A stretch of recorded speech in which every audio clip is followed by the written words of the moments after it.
Right, Muckers. So, I think a lot of you already seen on social media that we are currently doing a video, a Willys start on a Russian Belarus crawler. As we're progressing with that, we've found we need 1 or 2 spare parts. Boris, he can get you anything you need.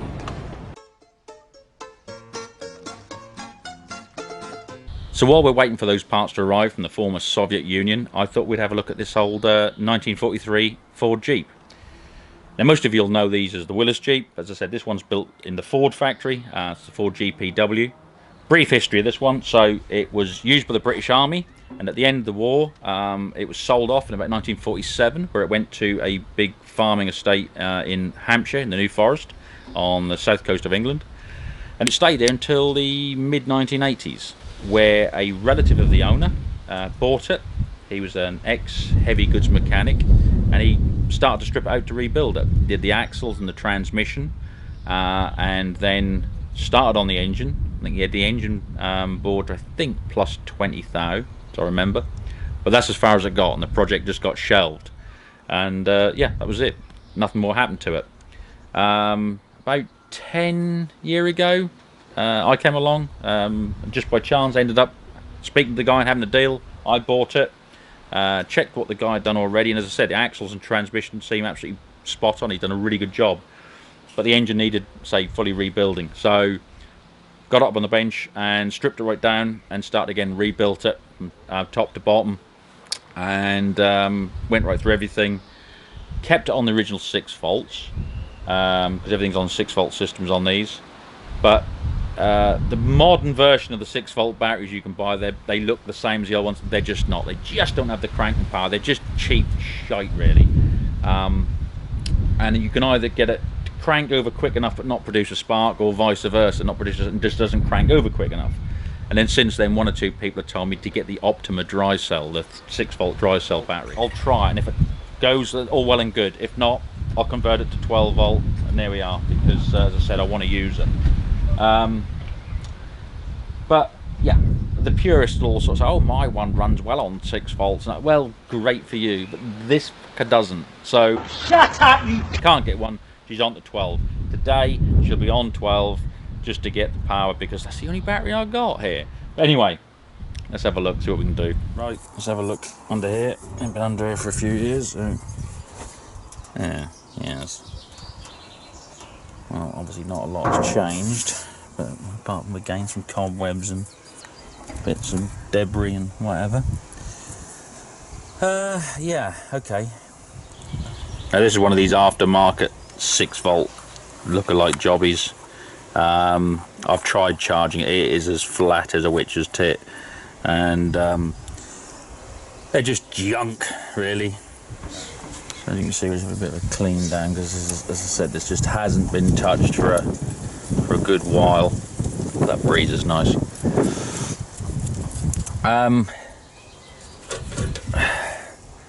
That just shows the trouble with, you know, a lot of these parts you buy for these Jeeps. These hoses, we replaced these, I don't know, 4 or 5 years ago, and they just sat there and just absolutely, look, cracked and perished. And that's the trouble with a lot of this reproduction crap that you can buy. You know, some of it's good, some of it, you know, and you'll pay a bit more. Well, that's the point. But these were meant to be good. They're not. They're just shite. Starter motor's been overhauled. New distributor cap, points, plugs, leads, yada yada yada. Switch, the lot. Everything is as good as it can get. All to proper spec. No thin cables or nothing like that. All the proper big heavy duty 6 volt cables. Only thing that's letting us down, I think, is this. It's a piece of junk. Now, because it's stood for so long, we're going to have to just do, you know, some normal checks, as you guys will probably be getting used to now, and you'll sort of understand why we do it. This was a bit different, because it's sort of flathead engine, so you've got no valve train at the top here. But just to make sure that when we start turning things over, it's not running, you know, completely dry. Yeah, so we do all the basic stuff, and then we'll get some power to it. And what I'm going to do, so I've got no option really, I'm going to put a 12 volt battery on. Now, with everything else disconnected, It'll just be the starter, and that's not a big issue. I mean, if I were to keep it on 12 volts, you know, you could burn out lights when they're fitted eventually if they're 6-volt lights, etc, etc. But you know, you can get around that. And the later license built Jeeps like the Hotchkiss, they were on 12 and 24 volt anyway, so parts are available. These, what they call the Go Devil engine, they're a little 2.2 litre unit, 4-cylinder obviously, and they got what they call an L-head design, which is that the valves are actually parallel. They're not above like you'd normally see, and they're actually parallel to the bores. But anyway, that's all for another day. Main thing is, at the moment, we're going to get these plugs out. We'll have a look, make sure everything's okay.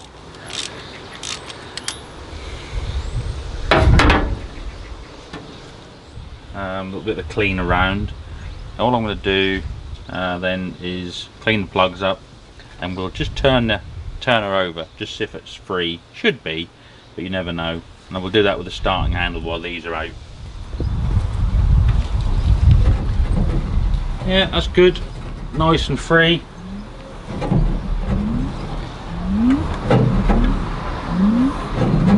In fact, what we'll do, he's going hunting. If we do this, that should prime the oil pump up.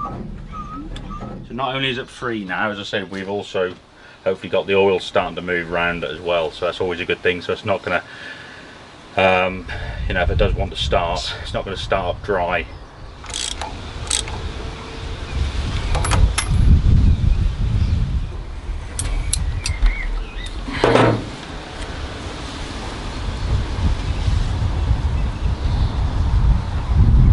Now you'll always get some that will say, I didn't see you check the oil, like you wouldn't have been the first thing you'd have done. So I'll just show you again. There we go.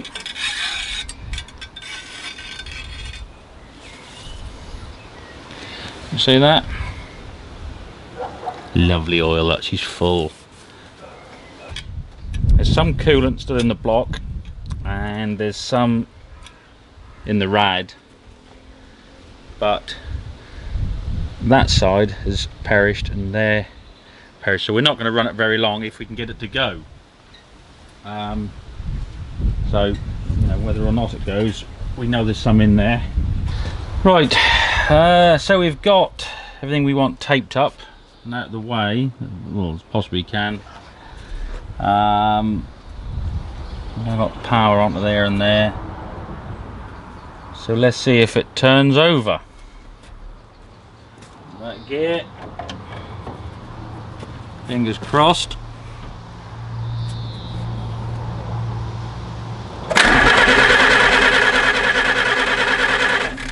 Yep, it does. That's good. So we've got power there. So the trouble is we've always had when on the 6-volt system was it just wouldn't turn over quick enough, and power, you know, the coil and everything as well. So yeah, let's have a little look, see what we've got now. You can pull up fuel, which comes up through the tank into that main filter, then to here. What we can also do is just turn in there. Not there. There's the carb. It's all clean in there. Let me just see what we've got. Let's get the choke out.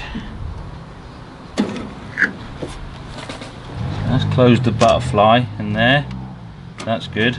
Choke's out.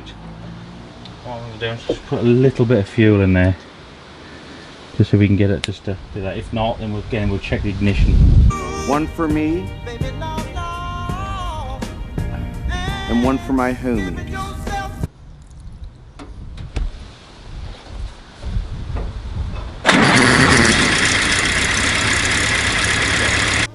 Lucky bastard. Bloody hell.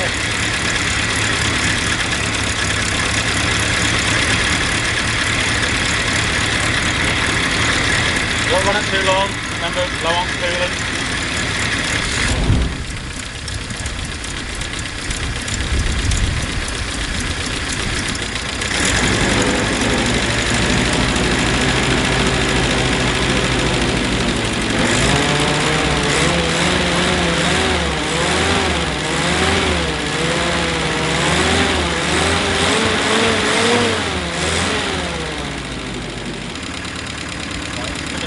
here. Bloody hell.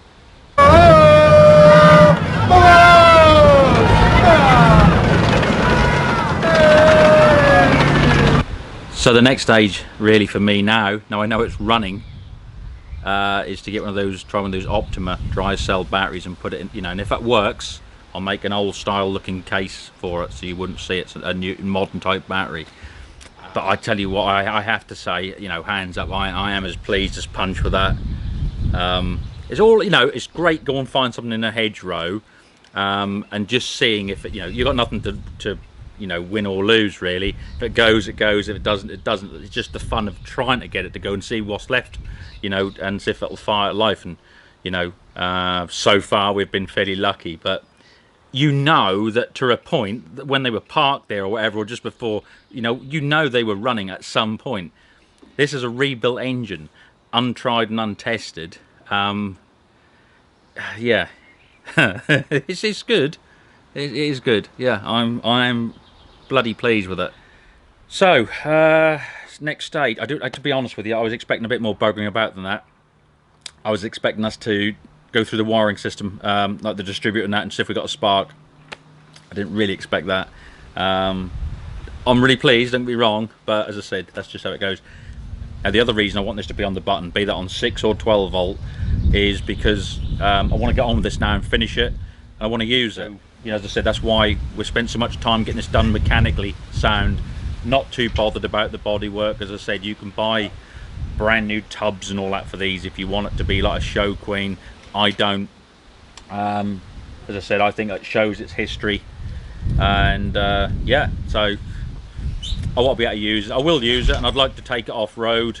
Nothing stupid, I don't want to go and damage it, but I would just like to try it off-road and see what they're actually like, because you know, when you look back, really, these are the cornerstone of where, you know, four-wheel drive and off-roading started from. In the smaller vehicle, you look at your whatever, your Land Rovers, your modern Jeeps, any SUV and all that you know wants to carry people. This is where it started. So yeah, really pleased. I am really pleased. I was just going to do this and not film it, as I said. That's why I put on the channel community thing. You know, do you want to see it started? Because a lot of people, they're not interested in the World War II stuff, and I can understand that. That's fair enough. But I know some of you are, so I just asked a question that was overwhelming, really. So yeah, I'm glad I did. I'm glad I filmed it. So there we are. So obviously there's bits to bolt back on, put the grill back on and stuff like that. I've got the brakes to do on this. Got to bleed the brakes. I've got various brackets and handles and stuff to put on. Seats, the seats have got to go in. I've got all cushions for the seats and all that. Windscreen's got to go back on. Let's get those hoses done. In fact, I think, he says, as if by magic,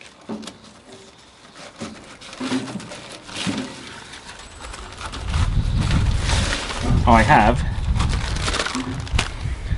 a set of hoses. Yeah, so there we go. They should, I think they're a lot better brand if I remember. They're actual proper, just their radiator hose rather than some, you know, Chinese knockoff made out of bloody bat wings or something like that. So there we go, a bit of a result. So now we can push on. Before the Germans get there. One or two more bits. Remember I asked you some questions on the last video, and well, we'll have a look at the results of that plus a few other bits. Okay, run me up the hill, son. So now, as amazing as that was, for me, realistically it's not that amazing at all. It's just, you know, working through stuff methodically, and by now I hope you're starting to all realise that, you know, that's the reason we do these things, because if you go through stuff step by step, you're sort of eliminating problems as you go, and if you come across a problem you can sort it out there and then, rather than jumping ahead and just, oh, we'll just try and fire it up, and then, oh, that isn't good, so that might be this, or it could be that. And the trouble is you then get lost, and then sometimes you alter one thing which actually alters the actual problem, and that doesn't quite go right, so you know, you sort of lose your way. But like I said, you know, when we rebuilt the engine, it was just methodical going through it, even though we knew the problem was the power. We just cannot get enough cranking amps. We knew that separately the ignition system worked. We knew that separately the fuel system worked. So, do you see what I mean? You've crossed all that off. So when you put them together, combined with the solution to the problem, we didn't have enough power, everything should come together, and that's what you get. So yeah, I mean, obviously I'm really pleased, but like I said, if any of you out there follow things step by step, you'll get the same results, all right? Now, a few videos back, we had a bit of a laugh with the, do you remember we did the rule of 3? You can have, you know, to customize your tractor, you can have like a number plate, you know, a chrome stack, yada yada, but you can't have, you know, more than 3 because there's an equation. Well, anyway, thanks to a lot of you for joining in with that. We had a really good laugh, and some people have been sending me pictures of their tractor with all their various bits on, and that's been really good. Now, one I do want to pull up though is Mike from HS Agri, and Mike's got a 8830 Ford, and well, let's just have a look at the board again. Now, Mike's told me that he's got 5 of the full 6. You know, as I said, there's only 3 you can actually have for it to be right, but you can, you know, have any combination of the 6. Mike's got 5 of the full 6, except one, and that was the nameplate. So, well, Mike, this is for you, all right, mate? And that means, Mike, that now you are a complete wanker. Like I said, guys, that's been, you know, I had a really good laugh with it all, and thanks for everybody that was joining in. Now, I got this plate from WD Agri Plates, and as I said, the nice thing about these ones, you get a lot and they're quite blurred in the imaging and whatever. These are as sharp as a tack. But the other thing you also want to do is go along and have a look at Mike's YouTube channel, because he's got some really nice stuff on there, and that is HS Agri. Now, over the last few videos, I've been asking you lots of questions, just to try and get a bit of an understanding of, you know, what sort of things you like and what what you're into. And I sort of come to the conclusion we're all of a similar sort of ilk. We all like sort of, you know, the same sort of stuff, be that sort of taste in vehicles or, you know, films and stuff like that. And the other day I was driving along and a tune came on the radio, and I can't remember what tune it was, but it was one of them things you try to crank it up a little bit more. Now, if you're in a similar situation, you're going somewhere or coming back from somewhere, traffic's well, it's a, you know, nice day, everything's going right, what would you like to hear on the radio? What tune would you like to hear? It doesn't have to be your favourite, all-time favourite or anything like that, but just something you just think, yeah, I like that, and you just crank it up a little bit more. Put your old answers in the old squid pit below, and again, I just find it really interesting. Just gives you a bit of an idea about, you know, a bit more about you guys out there, and yeah, and we'll say next time we'll have a look at what choices you made. So don't forget to like the video, and also subscribe to the channel if you haven't. Don't forget to press the little bit. I am doing this because there's bollocks, that's why. It just is. Listen, if you want to subscribe to the channel, do so. If you don't worry about it. The whole thing about, you know, press the little bell, a lot of you have done that, and YouTube in their great wisdom have unclicked it for you and you don't even realise it. I have fixed your doorbell from the ringing. There is no charge. If you want to subscribe to the channel, please do so. If you want to push the little bell and get notified when I put up a video, crack on and do so. The only thing, I think the only good bit about that now is that I'm using the community setting on YouTube as well. So not only do you get notified when I'm doing a video, but I'm now often putting up a picture and asking a question. And if you're subscribed and you've pressed the little notification bell, you'll be able to join in with that, and you can be, you know, comment below, and you know, when I'm asking questions or whatever. And that's been quite a good bit of fun. But like I say, it's up to you. You know, it doesn't cost anything. And yeah, you can just see more old squit and bollocks. Anyway, there we go. I hope you enjoyed it, and we'll see what happens on the next one. Do well.